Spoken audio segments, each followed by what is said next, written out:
जय हिंद। जय हिंद। मेरे साथ हैं मेरे छोटे भाई राजकुमार जी हैं, और ये भी इन्होंने 2021 में ही ज्वाइन किया था, और ये भी ठूठीवारी पे हैं। राधा कुमारी इंटर कॉलेज है, जस्ट नेपाल के बॉर्डर पे है, और 2021 में इन्होंने फिजिकल एजुकेशन से सिलेक्शन लिया है। तो फिजिकल एजुकेशन में काफ़ी कम सीटें थी, तो मुझे पता है कि कितनी मेहनत की होगी इन्होंने, क्योंकि मैं भी उसी सब्जेक्ट से हूँ। तो जानते हैं इनका तरीका, कौन कौन सी बुकें पढ़ी, क्या क्या इनका टाइम टेबल था, और कैसे इन्होंने तैयारी की। तो अगली आवाज़ मेरे छोटे भाई राजकुमार जी की। हेलो सर, नमस्ते सर। सर, हमने तो तैयारियां की, बहुत अच्छे से तैयारियां की, लेकिन हमने पहले 2009 वाले में जो है हम एक एग्ज़ाम का जो है पेपर दिए, उसके बाद उसमें हमारा निकल गया। उसके बाद फिजिकल का लेटर आया। फिजिकल के लिए उस समय हम गए, तो वहाँ पर हमको जानकारी नहीं थी कि उसमें गेम सर्टिफिकेट लगता है फॉर्म में।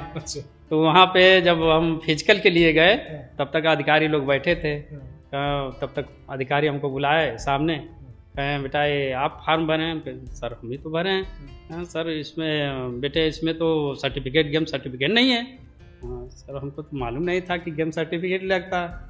तो कहें सर नहीं हो पाएगा। तो वहाँ से मायूस होकर हम चले आए। फिर उसके बाद एक साल के बाद 2010 में टेस्ट निकला फैजाबाद यूनिवर्सिटी से, तब उसको डाले। तब तक हमारा लेटर आ गया। लेटर गए, एग्ज़ाम भी दिए, उसमें भी पास हो गए। उसके बाद फिजिकल भी दिए, उसमें भी पास हो गए। तो हमारा सिलेक्शन बीपीएड में हुआ। वहाँ करने के बाद फिर 2 बार हम एग्ज़ाम दिए टीजीटी का। उसके बाद नहीं हो पाया। हम लगे रहे तैयारियों में, लगे रहे, आज हो जाएगा कल हो जाएगा। और उसमें परिवार को भी देखना था साथ साथ में। शादियाँ भी हो गई, एक बच्चा भी हो गए। जॉब के पहले शादी थी क्या? जो शादी आपकी हुई थी? जी पहले हो गए। तो आप भी लकी आदमी। जी जी। उसके बाद तो अब ये भी देखना था कि हमारा परिवार कैसे चलेगा। तो उस समय घर पर थे, घर भी पढ़ाई होती थी। उसके बाद आ गए इलाहाबाद में। इलाहाबाद में तो फिर तैयारियां करना, ये हुआ कि अब यहाँ पर कैसे अपना खर्च चलेगा, रूम किराया ये है, बच्चों किराया सब कुछ। उसमें अपना हम क्लिनिक खोल लिए। क्लिनिक के बाद उसमें जब हमको समय मिलता था पेशेंटों के बाद, उसके बाद हम ये समय नहीं देखते कि कितना बज रहा है, कितना समय हो रहा है। हम उसमें किताब अपना रख लेते थे। जब पेशेंट आते तो दवा देकर उसके बाद दरवाज़ा अतु कर उसके बाद हम लगे रहते थे। ये नहीं देखते कि कितना समय हम पढ़ रहे हैं। हमारा समय कोई टाइमिंग नहीं था। पढ़ते गए, लेकिन ऊपर वाले ने एक दिन जो है सिलेक्शन जब लेटर आ गया हमारे पास, बहुत खुशी हुई। हमको ये समझ में ही आ रहा था कि हम एग्जाम निकाल लिए। ये भी नहीं समझ में आ रहा था। कौन से रैंक पे था आपका सिलेक्शन? सर रैंक वो नंबर तो याद नहीं आ रहा सर। कितने क्वेश्चन सही थे आपके? सर 90 से ऊपर, 95 से ऊपर। 95 से ऊपर।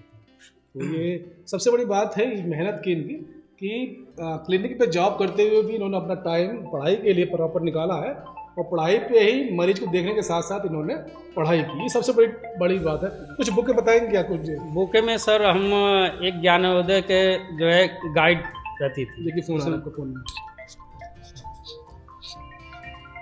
तो ज्ञानोदय गाइड पे आप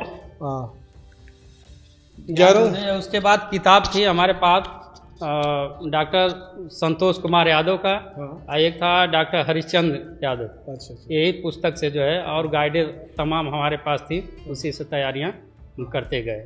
नहीं, कुछ अभी जो मैं ट्रेंड में देख रहा हूँ, डॉक्टर श्याम नारायण सिंह की बुक के काफ़ी प्रेफरेंस किया जाएगा, जिसमें जो मोटिव वाली एक यूथ एक पुस्तक थी। उसमें भी क्वेश्चन आते थे। उससे भी हम कुछ मैचिंग कर जो है हम क्वेश्चन। जैसे राजकुमार भैया, मैं भी फिजिकल एजुकेशन से हूँ। जी। जो श्याम नारायण सिंह की जो मोटी वाली बुक है, उसमें मैंने देखा कि काफ़ी चीज़ गलतियाँ हैं। जी। और गलतियाँ भी इस लेवल पे हैं कि मान लीजिए 20 क्वेश्चन आप सही कर रहे हैं, तो 2 क्वेश्चन गलत कर रहे हैं, तो आपका मेरिट बहुत काफ़ी नीचे चला जाएगा। तो बच्चे जो मोटी वाली बुक पढ़ रहे हैं, कम से कम वो चीज़ सुधार लें। अच्छा, टाइम टेबल क्या था आपका? टाइम टेबल सर हमारा कोई वो नहीं था। जब हमको समय मिलता था, क्योंकि अब अपना वो भी देखना था क्लिनिक। जब भी समय मिलता था अपना हम शुरू हो जाते, समय नहीं देखते थे कि 9 बज रहा है कि 10 बज रहा है, सब उसमें हमारा समय नहीं था। अच्छा, प्रैक्टिस सेट किया गया आपने? प्रैक्टिस सेट लगाते थे जी। तो कितनी प्रैक्टिस सेट कर दी होंगे लगभग आपने?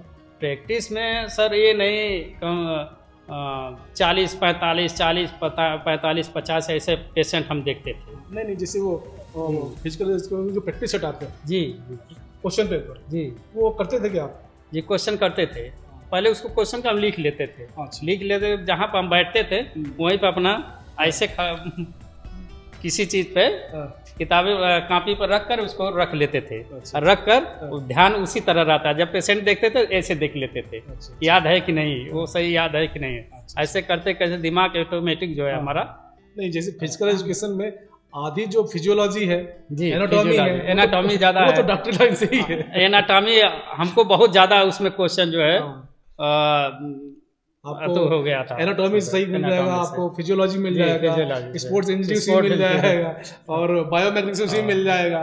हमको इतना इंटरेस्ट आता था पढ़ने में कि ये जब बैठ जाते तो हम ये लगता कि कोई हमको डिस्टर्ब न करे। अच्छा। चाहे कोई भी हमको डिस्टर्ब न करे, इसीलिए एकांत में हम बैठते थे। अच्छा। नहीं, जैसे कोई बच्चे भी घर पे रह के तैयारी करना चाह रहे, कोचिंग नहीं कर रहा है जी, तो क्या सिलेक्शन हो जाएगा उनका? हो जाएगा सर, हो जाएगा, लेकिन उसको ईमानदारी के साथ उसको ये दिमाग में लेना होगा कि हम एकदम हाँ अपने आप को निर्भर होना पड़ेगा कि हम तैयारी कर रहे हैं, हमको निकालना है, हर हालत में हमको जो है निकालना है। हम तैयारी जिस से कम 5-6 घंटे कम से कम होना चाहिए, लेकिन पढ़ने का कोई वो नहीं होता सर समय। जब आपको समय, अगर समय नहीं है तो जब समय मिले तब तुरंत शुरू हो जाइए, उसका कोई समय नहीं। कोई समय नहीं, आपको पहले परिवार को हाँ, जिसके पास समय है तो वो अपना टाइम टेबल के हिसाब से भी अपन पढ़ सकता है। टाइम टेबल के हिसाब से वो पढ़ सकता है। जो अनमैरिड है, जो किसी पर लाइबिलिटी नहीं, जिम्मेदारी नहीं है, जैसे हम लोग तो खुद ही परिवार वाले हैं, तो हमारे पास बच्चों को भी देखना है, सब कुछ देखना है। तो अच्छा, लास्ट संदेश हमारे बच्चों को क्या बोलेंगे, मतलब दर्शकों को क्या बोलेंगे आप कि किस तरह तैयारी करें, सिलेक्शन हो जाए उनका?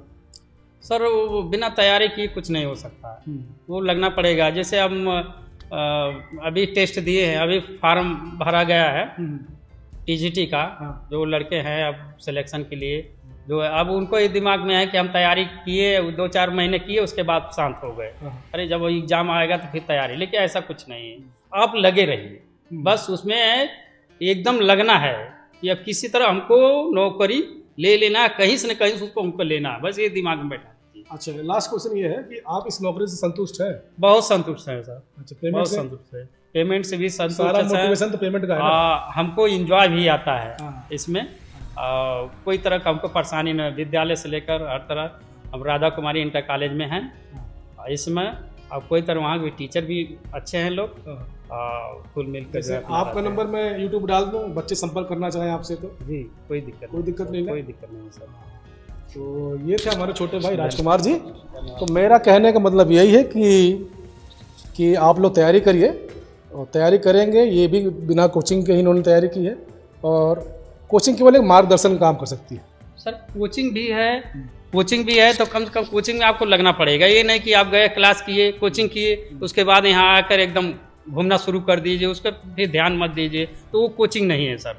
कम से कम जैसे अब कोचिंग करके आए तब उसको देखिए कि क्या पढ़ाएं, क्या उसको देखिए कम से कम ध्यान से, फिर उसको तैयारी करिए।